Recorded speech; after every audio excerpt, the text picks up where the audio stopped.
Last week I made an intro video talking about my journey into Magic the Gathering standard format and promised that it would be the start of a series of videos pretty much covering the format as it currently is, in addition to new cards coming out and things of that nature. We're going to start off today by talking about Mono White Midrange, which is easily my favorite standard deck I've played around with so far, and the one I used to hit Diamond, almost Mythic, sadly ran out of time on MTG Arena. It has been a lot of fun, and it is definitely a tier 1 deck that has a good matchup against most of the meta, while also having its drawbacks. That being said, we're going to jump into the video, and we're going to talk about the Mono White Midrange for Standard.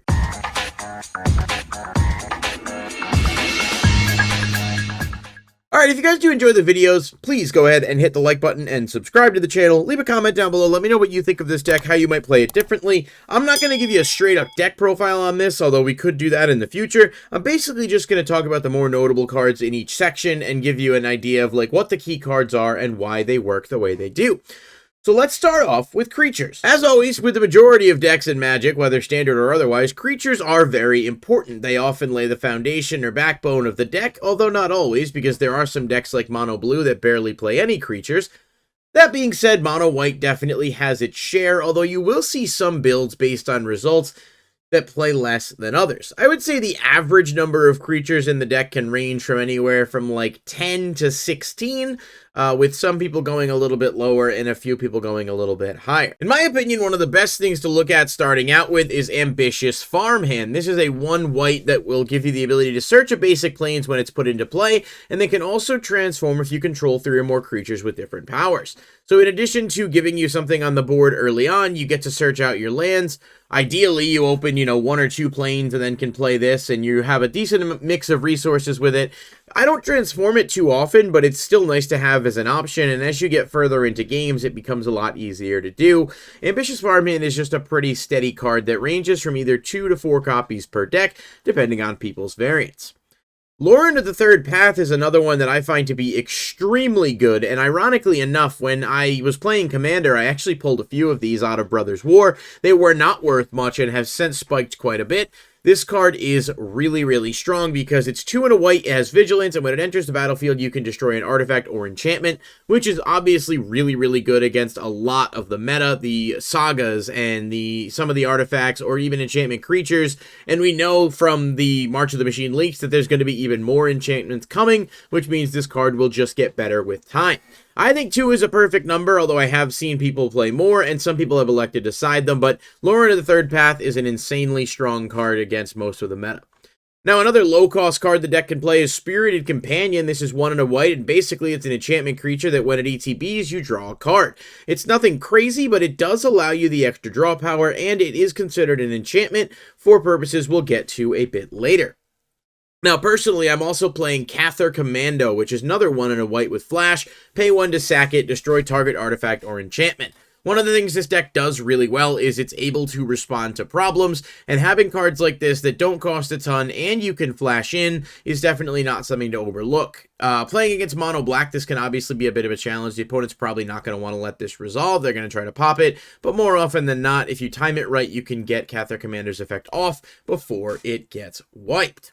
Now, Sarah Paragon is another one that sees a lot of representation in builds. This is a mythic, and it's actually a really solid card for a 4-drop. It's 2 white with flying. Once during each of your turns, you may play a land from your graveyard or cast a permanent spell with mana value 3 or less. If you do, it gains when this is put into a graveyard from the battlefield, exile it, and gain 2 life. This gets you back a lot of your lower cost stuff, of course, like the aforementioned cards, Spirited Commander, Cather Commando, Spirited Companion, etc. But generally speaking, you can also bring back some of your other artifacts and enchantments as well.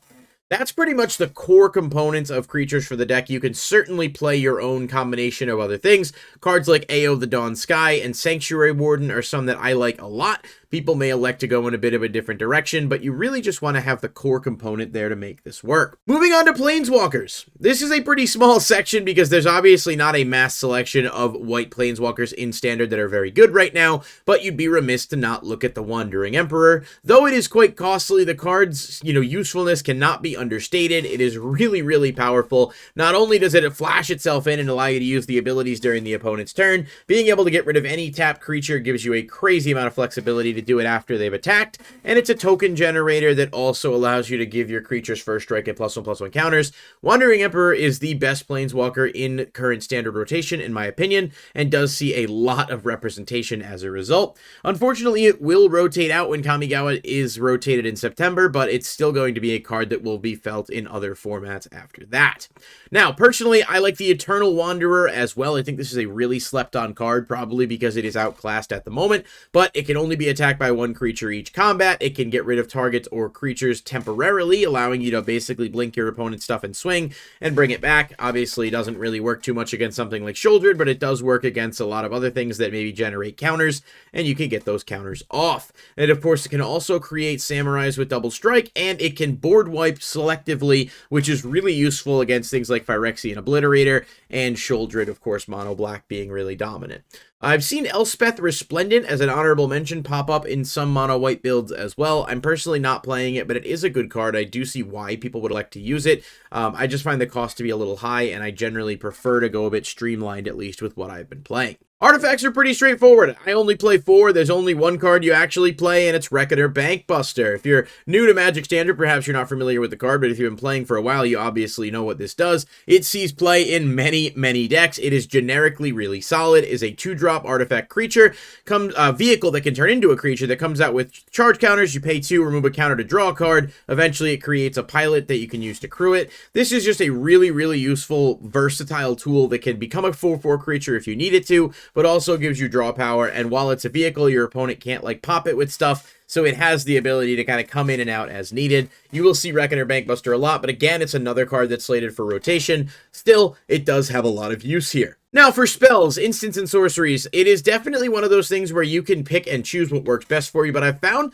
a lower number of these to be effective, especially because a lot of your creatures do the heavy lifting. In my build, I personally only play 4, and that is 4 copies of Lay Down Arms. It is a 1-drop sorcery that says, exile target creature with mana value less than or equal to the number of planes you control. Its controller gains 3 life. It's very much like a watered-down Swords to Plowshares or Path to Exile. It's definitely a really, really solid card in this format, though, especially because you only need 4 planes to be able to get rid of something like Shouldered, and as the game goes on, you can definitely start pinging off even bigger problems as you get more planes out.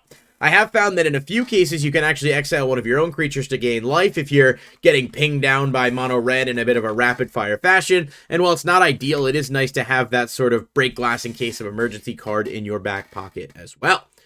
People do like cards like Farewell and Destroy Evil. I think both cards are good. I just prefer them as sideboard options. I think as a rule of thumb, main decking too much hate for specific decks you may not see is just going to limit your ability to play through problems. But again, everyone's going to have different opinions on that. Now, moving on to enchantments, which I think is a really strong kind of core component of mono white midrange as a whole. The most common you'll see are the Restoration of Iganjo, which is a saga that searches for planes, brings back your low-cost battlefield permanents, and can also turn itself into an enchantment creature with vigilance that gives you tokens when it attacks or blocks. It is neat, it is versatile, and it does allow you to bring back things like lands, as well as cards like Ossification, which is the next enchantment. Ossification, I think, is a really, really strong card, too. You enchant a basic land you control, and when it comes in, you exile target creature or planeswalker an opponent controls until Ossification leaves the battlefield. This is really helpful to get rid of problem threats. Obviously, it can be popped by your opponent's cards and they get their creature back, so there are things to consider,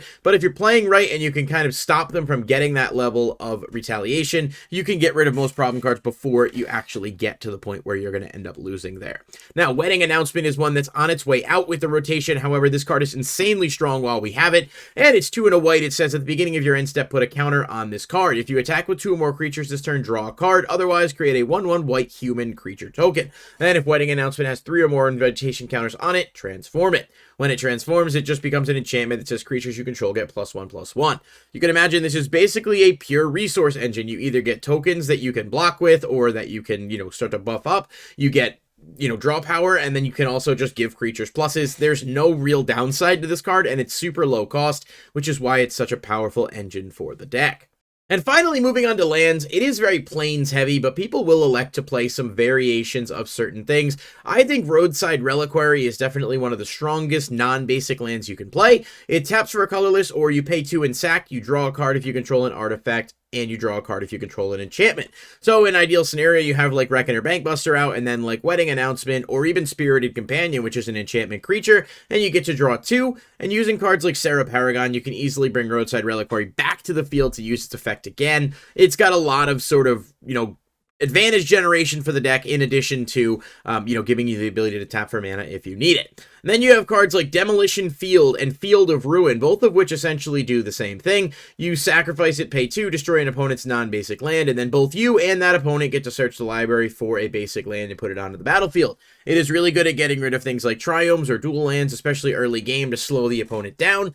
I've seen some decks play as high as 8. I think that's way too many. Like, I would not play 4 Demolition and 4 Field of Ruin, but I do think 2 to 3 copies of 1 is pretty solid. It's just one of those things where it's like, I just find it to be, I'd rather devote my resources elsewhere to sort of get rid of the problem cards as they come out. And of course, Iganjo, Seat of the Empire, the legendary land from Kamigawa, it is pretty good just as a one-of to occasionally get rid of an attacking or blocking creature. You're not going to be using this a ton, but it's a really useful tool to have access to should it come to it. So as a whole, this is kind of Mono White's core, and you can expand upon it however you like. There are different ways to build the deck. Obviously, Elish Norn, Mother of Machines, is a really solid card I personally do play. It does give you the ability to duplicate Spirited Companion's effect. With Lauren of the Third Path, you can pop 2 things. It does have a lot of those benefits to it, but I can understand why people would elect maybe not to mainboard it, because it's just kind of, it can be a bit off of what the deck's typically looking to do.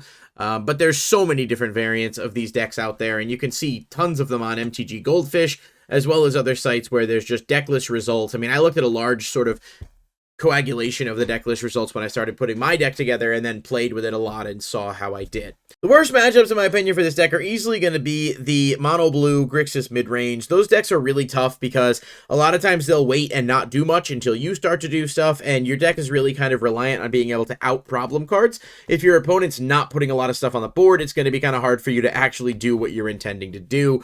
You know, depending on how the game state goes, eventually one of you is going to have to play, but if you give them so many resources where eventually they just kind of build up, you end up struggling. The good news is Mono Black is actually one of the best decks in the game, and this has a good matchup against that, being able to out things like Sheoldred and Phyrexian Obliterator with your enchantments, as well as, you know, bringing things back so that if the opponent's spells do pop you, whether it's Cut Down or Infernal Grasp or Invoke Despair, which is just a brutal card, you do have options to retaliate. So, Mono White as a whole is really fun. It's easily my favorite so far, but there are a lot of other decks to look at as we continue going through Standard. I do understand a lot of people who've played for a while probably know all this already, so it may not be new information for you, but I understand too there's a lot of people who maybe want to come back to Standard or are wondering what the format is like now, and so I think this could serve as a bit of a useful guide for people just to kind of get an idea of how the decks work and what they play. If there's things you guys want to see done differently or would rather me change the formats in any capacity, please let me know in the comment section down below. I really appreciate everyone taking the time to watch the video, and I'll catch you in the next one. Peace.